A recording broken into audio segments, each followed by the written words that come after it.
Plus de 6 décennies après son indépendance, la République démocratique du Congo fait face à de multiples défis.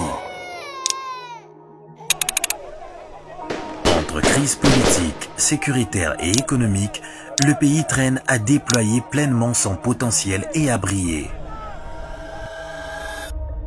De ces richesses qualifiées de scandales géologiques, la RDC paraît être atteinte d'une malédiction l'empêchant de se développer. 0 sur 0,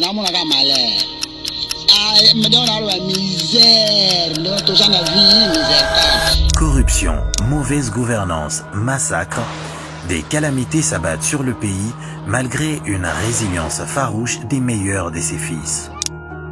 Au cœur de cette lutte acharnée pour le développement, il y a la quête du changement. Ayant tous compris que l'homme congolais devra changer afin de permettre au pays de se développer. Pour autant, après 18 ans au pouvoir, le président Joseph Kabila s'avouera vaincu. Le regret, c'est que je n'ai pas réussi, ou ensemble, avec mon équipe, on n'a pas réussi à transformer l'homme congolais.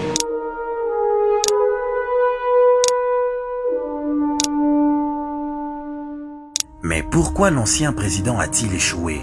Pourquoi admet-il son échec? Pourquoi enfin changer l'homme congolais est-il si important pour le développement de notre pays?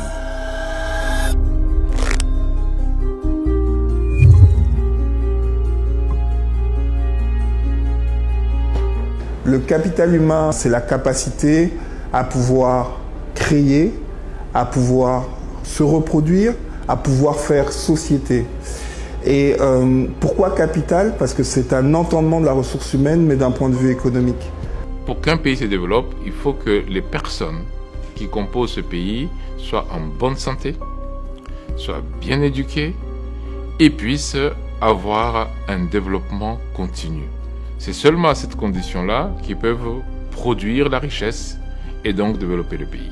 Et ça, c'est quelque chose de fondamentalement déterminant quand on parle de développement. Il n'y a pas de développement sans homme. On peut vous donner tout l'argent du monde si vous ne savez pas le gérer, si vous ne savez pas penser votre développement, si vous ne savez pas le réfléchir, vous ne pourrez pas faire quelque chose.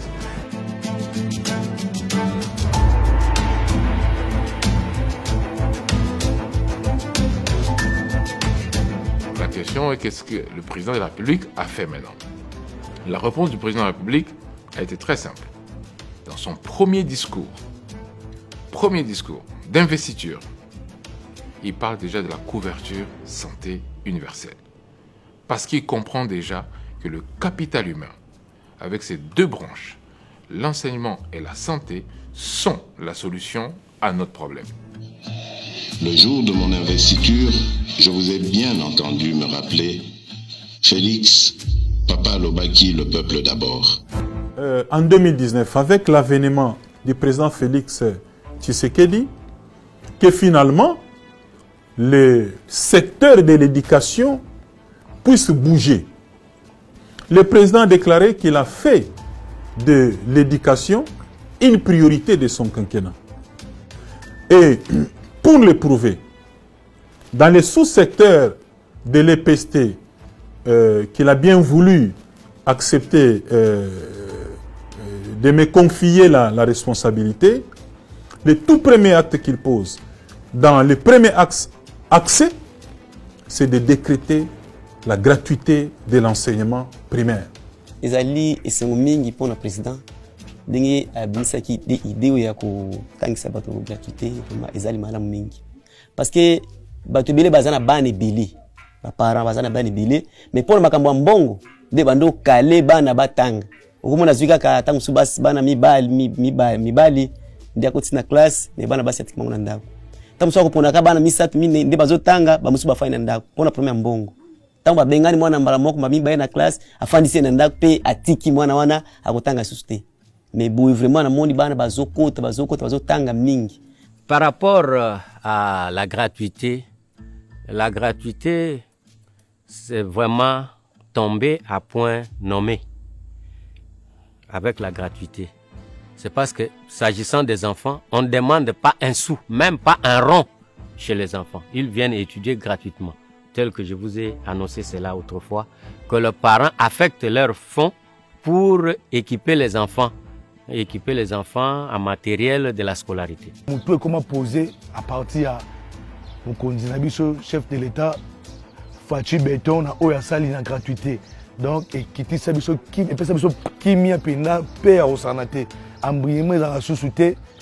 Donc, moi, qui est classe sortant à bien, on a très bien, surtout côté où on a, tu as une apôtre à mon bruit. Donc, chef de l'État, a Tongi Potache Bakisi, Batongi Yango, Pote Kauki, donc, tu as mis à l'aise, très bien vraiment. Maintenant, avec la gratuité, on a amélioré la situation salaire. Elle est progressive. Donc, je peux dire, on est passé de 135 000 francs à la moyenne de 400 000 francs congolais. Donc, tu as dit que chaque fin du mois, tu as dit on a vu sur la banque. C'est parce que ceux qui prestent là doivent aussi bénéficier de cette prime-là de gratuité. En tout cas, mon sincère remerciement.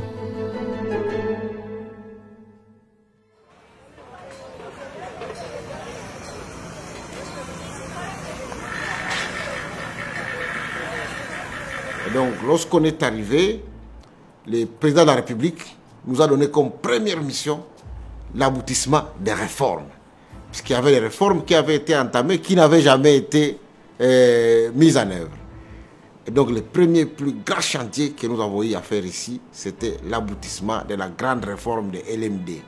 À côté, nous avons eu ce qu'on appelle un assainissement complet de nos universités. Vous savez, nous en avions des milliers, des centaines de milliers, des ligablos, des kiosques qui s'appellent universités, et ainsi de suite. Nous avons fermé ce qui n'était pas viable. Et pour ce qui concerne la rationalisation de la formation des médecins, nous avons fermé des facultés de médecine qui n'étaient pas viables. Ça a été un très grand débat, mais l'objectif pour le chef de l'État, c'est d'avoir en République démocratique du Congo des médecins formés dans des conditions idéales.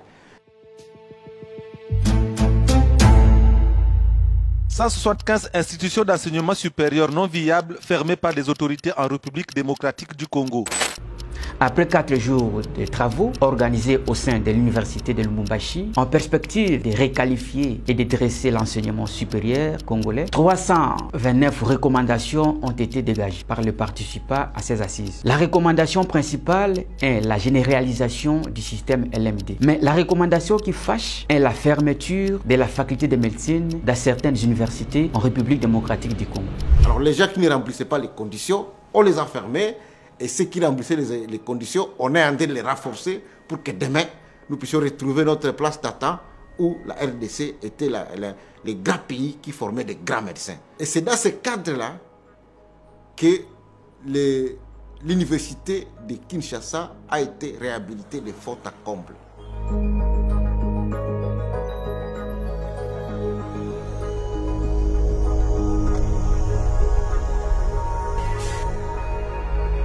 Actuellement, il y a une réhabilitation de hommes. Ce qui est vrai qu'on a vu des travaux en train de se faire ici à l'université. En fait, les hommes, la réhabilitation des hommes, mais également la réhabilitation de quelques auditoires.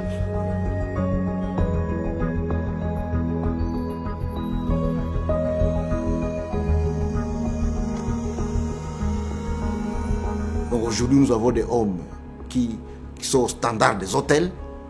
Bon, nous, on voulait juste mettre la peinture pour faire. Le président de la République a dit « Je veux que les étudiants puissent résider dans des résidences qui ressemblent aux résidences en Europe. »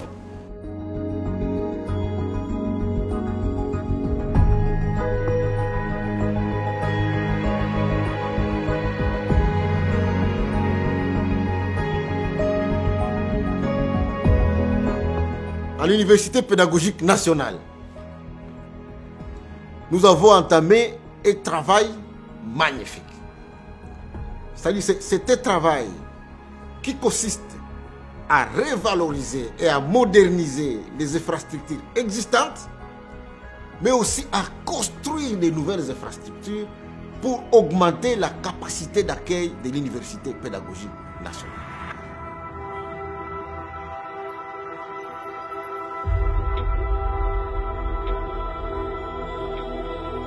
Je suis très contente et ravie de voir ce que notre président a fait au sein de notre université. Et aujourd'hui, nous pouvons nous comparer avec des étudiants européens par rapport aux conditions de logement. Et d'autres bâtiments qui sont en construction, nous voyons que les travaux évoluent à pas de géants et nous constatons que bientôt, nous serons dans de meilleures conditions. C'est-à-dire qu'il y a un travail en profondeur qui s'est fait et dans tout le domaine. Mais malheureusement, nous sommes dans un contexte où, pour les peuples comme un enfant, il veut de solutions tout de suite. Mais malheureusement, aux problèmes structurels que nous avons, il faut de solutions structurelles. Et les solutions structurelles ne peuvent pas venir comme une génération spontanée. C'est des solutions que nous construisons. Je peux vous donner des exemples aujourd'hui de la gratuité de l'enseignement, les efforts qui sont faits d'ailleurs pour la mise en place de la couverture santé universelle, ou tout ce que nous faisons comme construction des universités pour la première fois dans ce pays depuis les années 60. Les gens ne le perçoivent pas, heureusement que Bilembo va le montrer. Mais tout ça, c'est vous dire que nous construisons, on parle de béton, mais nous on va parler de fondation, qui est en réalité un assemblage de béton. Et bientôt, j'espère que nous pourrons construire de murs sur les fondations que nous avons construites avec le président Tshisekedi, pour que nous puissions donner aux Congolais la réponse qu'ils ont toujours attendue des gouvernements qui se sont succédés depuis bien longtemps.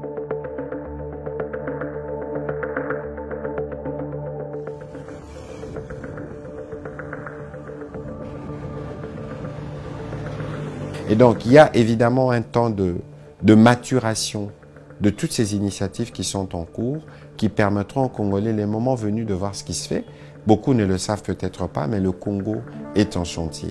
Il n'y a aucun territoire de ce pays qui ne connaisse pas de bruit des ciments, qui ne connaisse pas de bruit des fondations, parce que le président de la République a fait le choix, par exemple, à travers le 145 territoires, de ramener, de faire partir des développements à la base.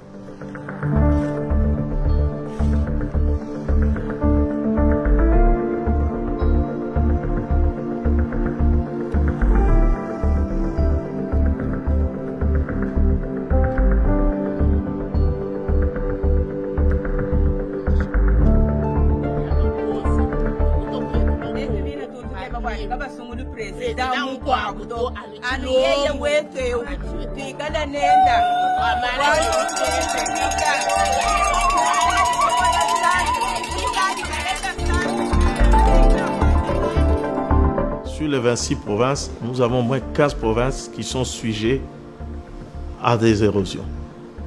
15 provinces. Mais depuis l'arrivée du chef de l'État, je vais vous citer à travers les pays quelques cas de figure qui étaient des érosions emblématiques, aujourd'hui qui sont absorbées. Et ça, c'est à mettre au compte du chef de l'État. Je commencerai dans la ville de Kinshasa. Ceux qui connaissent les régions Zamba Telecom savent que ces gens sont restés plus de 10 ans. Ils n'arrivaient pas à se fréquenter. Et là, on est vraiment de séparer qui m'attend ces gens surtout terrassés. Pour terrasser, c'est à peu près 1 km 800. Et puis, il y a un béton armé. Donc, ma bende, brique et quantité. Nous sommes béton, donc pour frère, vous avez l'érosion Kindel.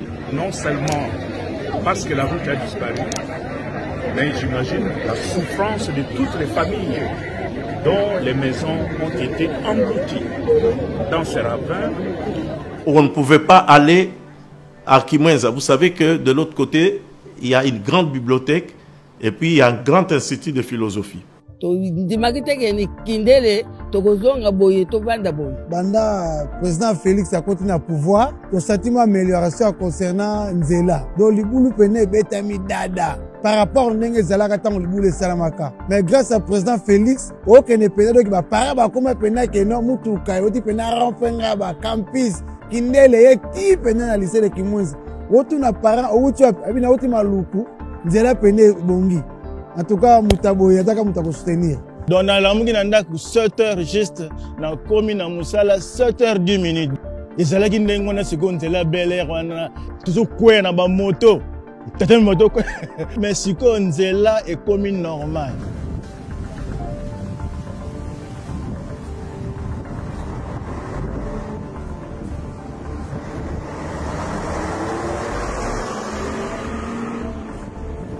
Je vais maintenant au Kasaï et les régions EPE Kapongo.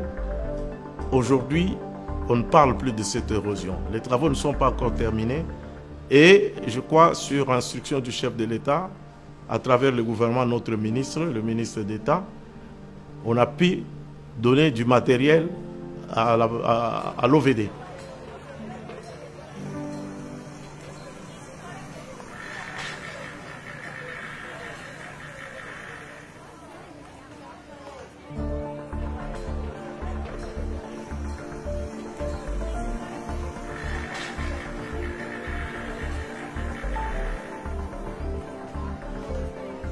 Ça veut dire que avant la fin de cette année, nous allons avoir 1000 centres de santé éparpillés dans nos 145 territoires.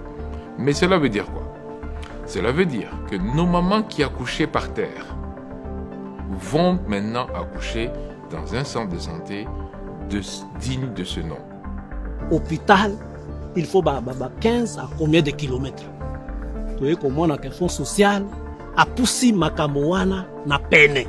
Les centres de santé ont été construits de plus belle de manière. Et comme ça, partout. Ce n'est pas seulement dans les centres-villes ici. Ils ont aidé la communauté. Ils ont pour la population, na biso ba policier. Ils ont mon pignoso. Je pense que vous êtes en contact avec l'équipe du PDL 145 territoires et vous voyez ces centres-là dans nos villages les plus reculés.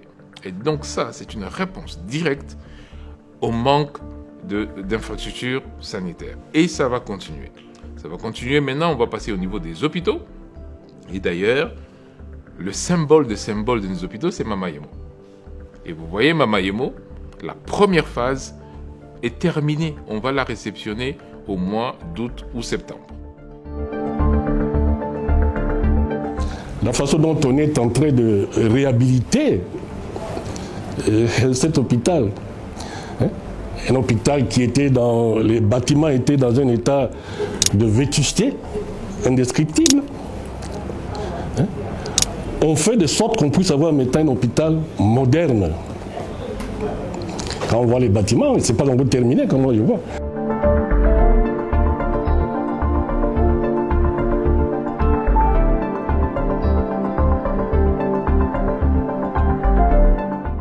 Et donc, cette première phase, c'est 500 lits d'hôpitaux de niveau 3. C'est-à-dire, Mama Yemo va être un hôpital où on soigne les choses les plus compliquées. Donc, au-delà de nos 145 territoires qui sont des centres de santé qui vont offrir les premiers soins dans les meilleures conditions, on travaille déjà sur les hôpitaux secondaires et tertiaires comme Mama Yemo.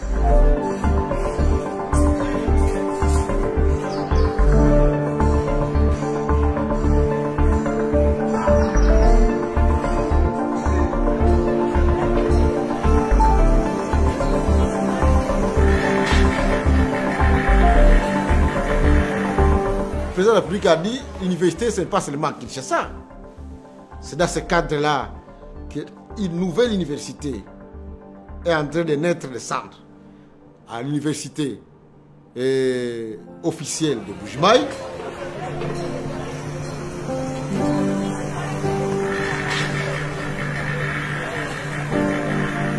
On est allé visiter, on a posé même quelques questions aux ingénieurs. Ils nous ont fait voir que les travaux avancent ça, très bien, sans problème. Et nous-mêmes, nous avons vu avec nos propres yeux, effectivement, les travaux avancent, puisqu'au moment il y a déjà les 3e niveaux qui sont en train de travailler là-dessus. On nous a montré même les hommes qui sont en train de construire. Donc, sans vous mentir, les travaux avancent très bien. Bon, oui, évidemment, c'est une salle de classe. Déjà, comme vous l'avez constaté, les conditions ne sont pas assez bonnes pour le moment. Et là, lorsque vous êtes venu, vous avez vu une construction là. On est en train de construire l'université. Et par rapport à des conditions que vous avez vues actuellement, elles ne sont pas du tout bonnes vu que nous n'avons pas assez d'auditoires. Déjà, avec les constructions, nous constatons que les choses vont s'améliorer. À l'université de Kananga et à l'université de Bunia. Ce sont des infrastructures de la première phase et dont les gros travaux seront achevés avant la fin de cette année. Et donc la deuxième phase, le président a voulu que dans la deuxième phase, on construise l'université de Goma, l'université de Mbandaka, qu'on rénove l'université de Lubumbashi, qu'on refasse aussi ce qu'on a fait à l'Inikin, l'université de Kikwit et l'Institut supérieur de commerce de Matane.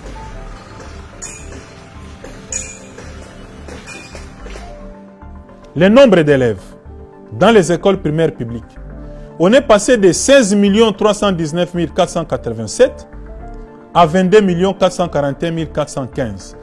Donc, une augmentation de 6 121 928 élèves, donc 43%. Donc, le premier mandat du président Félix Tshisekedi vient de sauver 6 121 928 enfants. 1185 écoles ont été construites dans le cadre du programme de 100 jours. Depuis que le président Félix est là, à part les écoles, vous avez les salles de classe qu'on a ajoutées pour réguler la question d'afflux des élèves dans les salles de classe. 300 écoles avec un partenaire comme l'UNICEF. Vous pouvez aller à Mokengeli par exemple. Vous avez vu, on a réhabilité une grande école qui a formé des gens. Vous avez 1210 écoles en cours de construction dans le cadre du programme de 100 jours.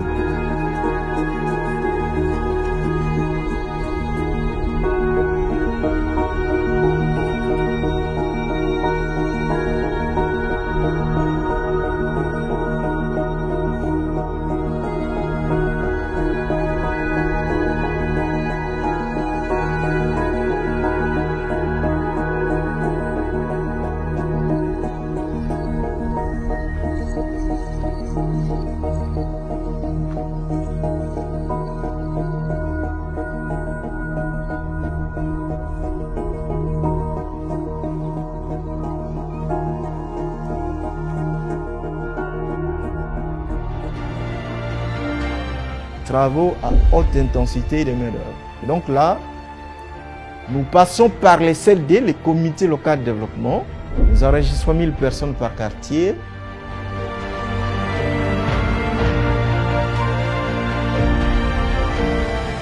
Qui ont l'obligation de recevoir 3 $ par jour. Ils font du curage des caniveaux, ils embellissent la ville, mais c'est vraiment une sous-composante spécifique pour le milieu urbain.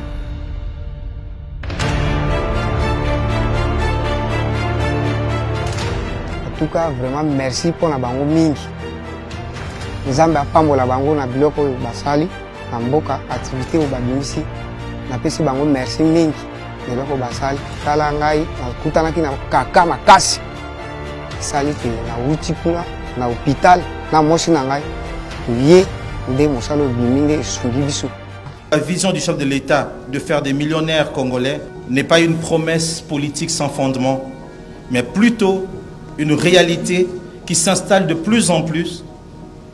Et nous nous donnons la responsabilité de grandement y contribuer. Chers entrepreneurs bénéficiaires de ce financement, comme à vos prédécesseurs, je vous demande de prendre conscience que le financement que vous recevez aujourd'hui a pour objectif de rendre vos entreprises prospères. Et c'est pour ça que nous parlons du changement de narratif, justement, parce que ces Congos est mal raconté. Ceux qui, pour la plupart, racontent les Congos, le racontent sous le prisme de leurs intérêts. C'est une ONG, c'est des médias, la plupart, c'est des drames qui intéressent. Mais nous voulons raconter le Congo résilient. Les Congos, vous avez des jeunes comme vous qui essaient d'exceller. Les Congos où des petites gens font beaucoup de petites choses qui font vivre et garder en vie ce pays. Et c'est pour cela que nous voulons travailler davantage pour que ce soit cette image-là qui soit vue et qui soit dégagée de la RDC.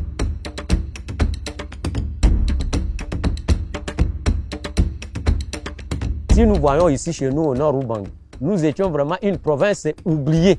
Je le dis sincèrement, nous étions une province oubliée. L'avènement de son Excellence Félix Antoine Tshisekedi Tshilombo à la tête de la RDC, pour nous, de la mairie de Gbado, c'est un miracle.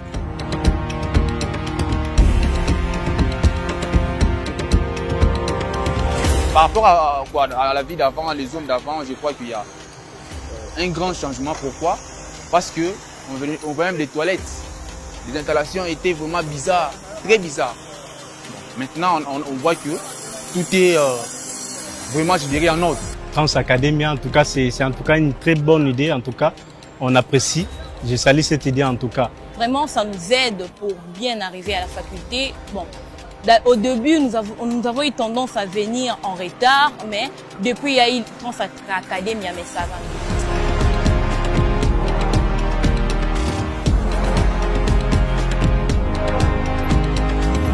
Vu que le président avait tenu de pouvoir réhabiliter, nous avions vu, il a concrétisé ses promesses.